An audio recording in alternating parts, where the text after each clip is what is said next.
అయినా కూడా day and night అక్కడ ఎండల్లో వాళ్ళ నంబర్ అతని ఫోన్లో లేకపోయినా సరే వెళ్ళి. అందరికీ నమస్కారం. కిరణ్ కుమార్ బ్లాగ్ ఛానల్ చూస్తున్న మీ అందరికీ స్వాగతం. ఈరోజు ఈ వీడియోలో నేను మీకు తెరచాప మూవీ టీజర్ లాంచ్ ఈవెంట్ ఎలా జరిగిందో ఈ వీడియోలో మీకు చూపించబోతున్నాను. అంతకంటే ముందు మన ఛానల్ని మొదటిసారిగా మీరు చూస్తున్నట్లయితే తప్పకుండా సబ్స్క్రైబ్ చేసుకోండి.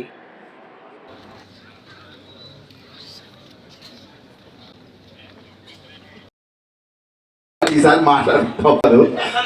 సో ఎట్లా అనిపించింది అంటే జనరల్ గా ప్రతి సినిమాకి ఫస్ట్ డే వెళ్ళిపోతాం. అది ఏ సినిమా అయినా సరే, ఫేవరెట్ హీరోదా కాదా ఏదైనా పక్కన పెడితే బీయింగ్ ఏ సినిమా లవర్, అది ఏ సినిమా అయినా మన first Terachapa movie teaser launch event అయితే స్టార్ట్ అయిపోయింది. ప్రజెంట్ మనం ప్రసాద్ ల్యాబ్లో అయితే ఉన్నాము. అక్కడ ఏంటంటే ఆర్జే సూర్య, ఈయన బిగ్ బాస్లో కూడా ఆ సీజన్లో కూడా పార్టిసిపేట్ చేయడం అయితే జరిగింది. తను ఈ సినిమాకు హోస్ట్గా అయితే చేస్తున్నాడు. అందులో భాగంగా అందరినీ ఆడియన్స్ దగ్గరికి వచ్చి మాట్లాడుతున్నాడు. ఆయన గురించి మంచి చెప్తే పట్టించుకోడేమో. సో చిన్న సినిమా పెద్ద సినిమా, చిన్న క్యారెక్టర్ పెద్ద క్యారెక్టర్ ఏం చూడండి, అతని కెమెరా ముందు ఉండడం చాలా ఇష్టం. అలాగే చాలా చాలా మంచోడండి అతను. ఎలా అంటే ఈ తెరచాప మూవీ గురించి, అందులో యాక్ట్ చేసిన హీరో గురించి ఫోన్లో లేకపోయినా సరే రత్నం గారు అయితే మాట్లాడుతున్నారు. తెరచాప director. So he is the director of Terchapa and he is going to be a big name in the industry very soon. I can see your efforts, sir. A performance తీసుకోవడం కానీ, including the music, highlights అన్న song, that's a beautiful music director చింపేశారు ఆ సాంగ్ని. So please, చాలా చాలా బాగుంది. నాకు honestly ఒక చిన్నపాటి ఛత్రపతి వస్తున్న ఆ బిల్డప్ మ్యూజిక్లా అనిపించింది. So thank you so much. మీరందరూ చాలా కష్టపడి ఎఫర్ట్స్ పెట్టి అవుట్పుట్ ఇచ్చినందుకు ఐఎమ్ షూర్ మేమందరం అయితే సినిమా చూస్తాం. వీళ్ళందరూ మిమ్మల్ని ఖచ్చితంగా బ్లెస్ చేస్తారు. అందరికన్నా ముందు అంత పెద్ద ఆయన ఉన్నారు పృథ్వీ గారు. ఆయన ఆశీర్వాదం ఉంటే మీరు ఖచ్చితంగా సక్సెస్ అయినట్టే. And big clap for Terachapa please. ఇంతసేపు మాట్లాడింది ఒక యాక్టరే కాదు, అతనిలో అన్ని రకాల క్వాలిటీస్ ఉన్నాయి. ఒక ఏముంటుందండి, మంచి హ్యూమన్ బీయింగ్, అసలు ఎంత కష్టపడ్డాడు అనేది. మధ్యలో హాస్పిటలైజ్ కూడా అయ్యాడు అనమాట. హెల్త్ కూడా దెబ్బతింది. అయినా కూడా డే అండ్ నైట్ అక్కడ ఎండల్లో. ఇందులో ఏంటంటే ఒక రిపోర్టర్ బర్త్డే అయితే జరిగింది. ఈ మూవీలో బర్త్డే సెలబ్రేషన్స్ కూడా జరుగుతున్నాయి. దీని తర్వాత న్యూస్ రిపోర్టర్స్తో చిట్ చాట్ అయితే నడిచింది. ఎక్కడో పృథ్వీ గారి అమ్మాయికి సరైన బ్రేక్ రాలేదు అనేది బయట కొంచెం వినపడుతుందంట. అది ఎందుకని ఏమన్నా గమనించారా? నాన్నగారి ఐడియా, లేకపోతే ఏమన్నా పృథ్వీ గారి అమ్మాయి కాబట్టి నేను కొంచెం పెట్టుకోవాలి. 30 years ఇండస్ట్రీ పృథ్వీ గారి డాటర్ అయితే మాట్లాడుతుంది. రిపోర్టర్స్ వారిని క్వశ్చన్ చేశారు. లాంటి క్యారెక్టర్ నాకు కావాలని అనుకుంటున్నా, టు బి ఫ్రాంక్. అండ్ దేవుడి దయ వల్ల ఈ క్యారెక్టర్ నాకు జోయల్ గారి రూపంలో నాకు మంచి క్యారెక్టర్ రాసి ఈ వచ్చింది. సో తెరచాప మూవీ హీరో ఏనేనండి. అంటే అది నాకు పెద్ద స్ట్రెంత్ ఇచ్చింది. ఈ మూవీ కూడా ఇంత పెద్ద స్పాన్లో చేయడానికి ఏంటంటే మీరు అన్నట్టు ప్రీవియస్ చేసిన ఎవరైతే ఉన్నారో వాళ్ళు ఇచ్చిన స్ట్రెంత్ వల్ల ఇంత పెద్ద అటెంప్ట్ చేయగలిగాం.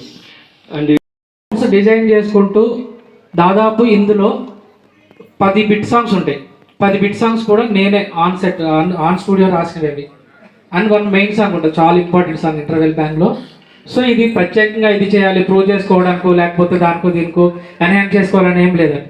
అక్కడ విజువల్ని బట్టి డిజైన్ చేసుకుంటూ నోట్స్ రాసుకుంటూ వెళ్ళాం. ఒక 2 బుక్స్ మొత్తం కంప్లీట్ చేసుకుని నోట్స్ రీల్ టు రీల్ డప్ చేసుకుని ఒక ప్రొఫెషనల్ వేలో నోట్స్ రాసుకుంటూ ఎక్కడేం కావాలి, స్కోర్కి ఎలా డిజైన్ చేయాలి, స్ట్రింగ్ సెక్షన్ ఏం చేసుకోవాలి, ఇన్స్ట్రుమెంటైజేషన్స్ ఎలా రావాలి, మిక్స్ ప్రాపర్గా ఎలా వెళ్ళాలి, ఇదంతా డిజైన్ చేసుకున్న తర్వాత నీట్గా డైరెక్టర్ ఇన్పుట్స్ తోటి కూడా చాలా బాగా అనిపించి మూవ్ అయ్యాం. ఇది మెయిన్ థింగ్. ఈసారి మన వాళ్ళు తీసుకునే డిసిషన్ పాకిస్తాన్ వాళ్ళు ఇంకోసారి కళలో కూడా వచ్చపోసుకోవాలి. ఇది నేను కోరుకుంటున్నాను నా టీం తరఫున.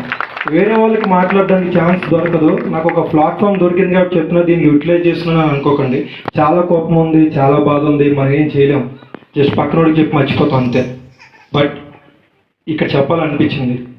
అండ్ ఇంకో పాయింట్ ఏంటంటే తెరచాప గురించి ఇంక ఇది ఫస్ట్ మీట్ కాబట్టి ముందు ముందు చాలా మాట్లాడేది ఉంది. చాలామంది చాలా చెప్తున్నారు, పృథ్వీ సార్ చాలా మంచి మంచి మాటలు మాట్లాడారు. చాలామంది చెప్పిన దానికన్నా మెయిన్ రీజన్ ఒకటే అన్న, మా నాన్నగారు ఇప్పుడు బతుకున్నా నా మీద 3 కోట్లు ఖర్చు పెట్టరు. ఎవరు నాన్న పెట్టరు, ఎవరెవరు నమ్మాలన్నా వంశాలు ఆలోచిస్తారు. నన్ను నమ్మి డబ్బులు పెట్టారు, అందుకనే దీన్ని మొయ్యాల్సి వచ్చింది. దానికోసం ఎవరు తిట్టుకున్నా ఎవరు ఏమనుకున్నా హాస్పిటల్ అయినా చచ్చిపోయినా పర్లేదని డిసైడ్ అయ్యాం. ద బెస్ట్ అవుట్పుట్ వచ్చింది. ఈరోజు నిజంగా చెప్పంటే నేను ఫస్ట్ నుంచి ఎమోషనల్ అవ్వకూడదని నన్ను నేను చాలా చాలా ట్యూన్ చేసుకుని వచ్చాను. ఎందుకంటే అవుట్పుట్ అంత బాగా వచ్చింది. అదే మాట్లాడుతుంది నాగి అన్న అన్నట్టు. నేను కోరుకుంది ఒకటే, మనల్ని నమ్మి డబ్బులు పెట్టారు, ఆయన సేఫ్ అవ్వాలి. ఎవ్రీ ఫ్రేమ్లో అదే కనపడుతుంది. డైరెక్టర్ కూడా అదే ఆలోచించాడు, నేను అదే ఆలోచించాను, ఎవ్రీ యాక్టర్ అదే ఆలోచించాడు. మేము కోరుకుంది ఏంటంటే చిన్న సినిమాల్లో ఇది బెస్ట్ ఉండాలి. మేము ఆ వారంలో రిలీజ్ అయిన సినిమాలో చెప్పుకునే సినిమాలో ఇది ఉండాలి. మేము సూపర్ హిట్ బంపర్ హిట్ అని నేను ఇప్పుడు అన్నాను, రేపు రిలీజ్ రోజు కూడా అన్నాను. కానీ నా కోరిక ఏంటంటే ఆ రోజు వచ్చే 10 సినిమాల్లో టాప్ 2లో ఇది ఉంటుంది. నేను ఇది 100% కాన్ఫిడెంట్తో చెప్తున్నాను. బట్ నాకు కావాల్సిన ఒకే ఒక సపోర్ట్ ఏంటంటే ఆయన మళ్ళీ సినిమా చేస్తాడో లేదో తెలీదు, నమ్మి దిగిపోయాడు. తర్వాత చాలా బరువు మోసాడు, చాలా ఇబ్బంది పడ్డాడు, చాలా టెన్షన్ పడ్డాడు. ఆ మెయిన్ నేను హాస్పిటల్కి వెళ్ళే వరకు ఏం జరిగినా కూడా చేయడానికి ఎవరు ఏమనుకున్నా కూడా ఒక్క టీజర్ సమాధానం చెప్తుందని నేను వెయిట్ చేశాను. ఎందుకు మోసాను అంటే అంతగా నమ్మేశాడు. ఈ రోజు వరకు కూడా అరే అని కూడా అనలా, ఒక మాట అనలా. అది ఎక్కువ రెస్పాన్సిబిలిటీని ఇచ్చింది నాకు కానీ డైరెక్టర్కి కానీ. మమ్మల్ని ఓ రోజు తిట్టలేదు, ఏ రోజు ఏం అనలేదు. అది మెయిన్ రెస్పాన్సిబిలిటీ తీసుకుని ఎవ్రీ ఫ్రేమ్ ది బెస్ట్ వచ్చింది. అంటే రేపు 2 hours ప్లస్ సినిమా ఉంది. 100% చెప్తున్నా.